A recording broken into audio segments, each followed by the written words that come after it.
Bapak-bapak sekalian, saya ini pelaku sejarah 98. Mohon maaf, mungkin sebagian dari sini mungkin sering bertemu dengan kita dulu di jalanan ya, waktu jadi aktivis Mas Ikra gitu.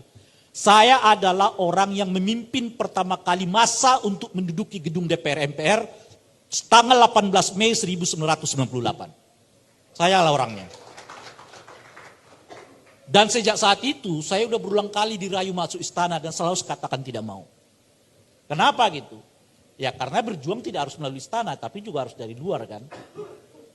Nah oleh karena itu saya sensitif terhadap semua praktek-praktek yang mencoba melukai hasil reformasi.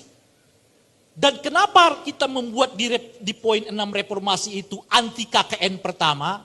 Itu kan tuntutan 6 reformasi itu pertamanya itu adalah tolak KKN. Tolak korupsi, kolusi, nepotisme. Mengapa kita taruh itu pertama kali? Karena ini perjuangan yang rasa-rasanya nggak akan berakhir sampai kapanpun. Ya kan? Kita membangun Indonesia fisiknya bagus, demokrasinya hancur. Sekarang mulai dikuasai oleh dinasti. Dan oleh karena itulah pertemuan hari ini, pertemuan bukan dalam konteks mendukung Ganjar macam-macam, itu gapura silakan jalan terus. Tapi kalau saya kepentingan saya adalah sama-sama menolak dinasti muncul dan naik kelas dari urusan di pilkada-pilkada menjadi urusan calon presiden wakil presiden gitu.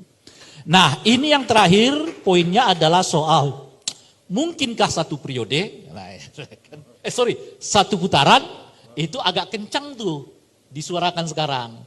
Bapak-bapak sekarang bacaan saya tidak mungkin satu putaran. Dari mana bacaan itu? Iya, saya sih bukan ahli survei. Saya hanya membaca survei-survei yang ada. Lalu saya simpulkan sendiri. Setidaknya ada 6 alasan saya mengatakan tidak mungkin satu putaran. 6 alasan. 1, tingkat kepuasan Pak Jokowi hari demi hari cenderung turun. Betul ya? Salah satu dugaan saya tingkat kepuasan Pak Jokowi itu salah satunya disumbang oleh pemilih PDI Perjuangan. Jadi kalau pemilih PDI Perjuangan sekarang dilukai, mungkin tingkat kepuasannya juga akan hari demi hari makin turun. Secara teori, kalau satu presiden yang berkuasa dengan tingkat kepuasan yang turun, itu umumnya elektabilitasnya juga turun. Kalau elektabilitas Pak Jokowi turun, itu artinya ngimbas ke anaknya yang bernama Gibran Raka Buming Raka.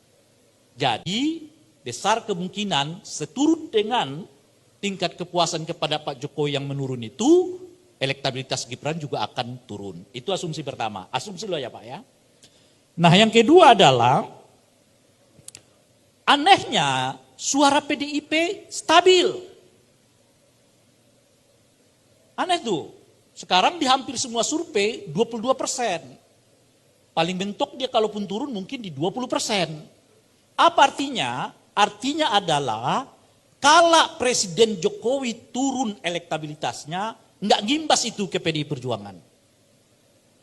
PDI masih punya modal 22%. Itu 22% itu pemilih yang kita sebut sudah nyatu tuh dengan PDI gitu loh kira-kira tuh. Artinya PDI-nya nanti milihnya Ganjar, dia akan ikut ke Ganjar. Setidaknya Ganjar sekarang punya modal 22% tuh. Itu asumsinya tuh. Jadi pertama tingkat kepuasan turun, nggak ngimbas ke PDI, suara PDI tetap stabil di angka 20. Kalaupun mungkin ngimbas dia paling turun tuh 20%. Dan itulah modalnya menurut saya Pak Ganjar Pranowo gitu ya.